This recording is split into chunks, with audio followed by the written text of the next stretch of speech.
Cricket মাঠের লড়াই এবার ছড়িয়ে পড়ল কূটনীতি আর প্রতিবাদের ময়দানে। 9 কোটি 20 লাখে দল পাওয়া মুস্তাফিজুর রহমানকে মাঠে নামতেই দিল না ভারতীয় ক্রিকেট বোর্ড। নিরাপত্তার অজুহাতে বাংলাদেশের তারকা পেসারকে বাদ দেওয়ার ঘটনায় ফুঁসে উঠেছে বাংলাদেশ। প্রশ্ন উঠেছে, তবে কি ভারতের মাটিতে আর নিরাপদ নয় বাংলাদেশের ক্রিকেট? আইপিএল থেকে বাংলাদেশ দলের তারকা পেসার মোস্তাফিজুর রহমানকে বাদ দেওয়ার ঘটনায় কড়া প্রতিক্রিয়া জানিয়েছে বাংলাদেশ সরকার। বিসিসিআই এর এই সিদ্ধান্তকে উগ্র সাম্প্রদায়িক গোষ্ঠীর কাছে নতি স্বীকার বলে আখ্যা দিয়েছেন অন্তর্বর্তী সরকারের আইন ও ক্রীড়া উপদেষ্টা ড আসিফ নজরুল।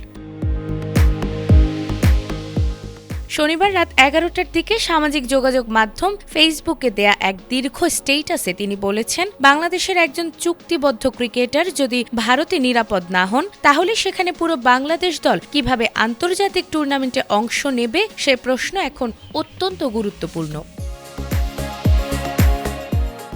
ড আসিফ নজরুল জানিয়েছেন, ক্রীড়া মন্ত্রণালয়ের দায়িত্বপ্রাপ্ত উপদেষ্টা হিসেবে তিনি বাংলাদেশ ক্রিকেট বোর্ডকে নির্দেশ দিয়েছেন যেন তারা বিষয়টি আন্তর্জাতিক ক্রিকেট কাউন্সিল আইসিসিকে লিখিতভাবে ব্যাখ্যা করে জানায়। একই সঙ্গে তিনি অনুরোধ করেছেন বাংলাদেশের বিশ্বকাপ ম্যাচগুলো শ্রীলঙ্কায় আয়োজনের বিষয়টি আইসিসির কাছে উত্থাপন করতে।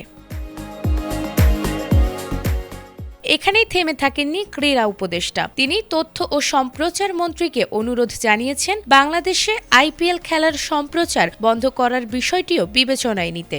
স্টেটাসের শেষাংশে ড আসিফ নজরুল স্পষ্ট ভাষায় বলেছেন, আমরা কোনো অবস্থাতেই বাংলাদেশের ক্রিকেট, আমাদের ক্রিকেটার এবং বাংলাদেশকে অবমাননা মেনে নেব না। গোলামির দিন শেষ।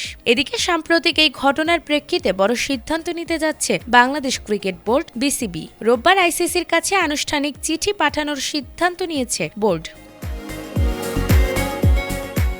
উল্লেখ্য, আগামী মাসেই শুরু হতে যাচ্ছে টি-20 বিশ্বকাপ। ভারত ও শ্রীলঙ্কা যৌথভাবে টুর্নামেন্টের আয়োজন করছে। সূচি অনুযায়ী বাংলাদেশের গ্রুপ পর্বের 4 ম্যাচের মধ্যে 3টি কলকাতায় এবং 1টি মুম্বাইয়ে অনুষ্ঠিত হওয়ার কথা ছিল। তবে মোস্তাফিজকে আইপিএল থেকে বাদ দেওয়ার ঘটনার পর ভারত সফরের নিরাপত্তা নিয়ে নতুন করে শঙ্কা তৈরি হয়েছে। সবশেষ দেখার বিষয়, দুই দেশের ক্রিকেটের এই বিতর্ক শেষ পর্যন্ত কোন দিকে মোড় নেয় আর আন্তর্জাতিক মহলে বাংলাদেশ কতটা জোরালো অবস্থান নিতে পারে। নাজমুন নাহার জান্নাত, এটিএন বাংলা।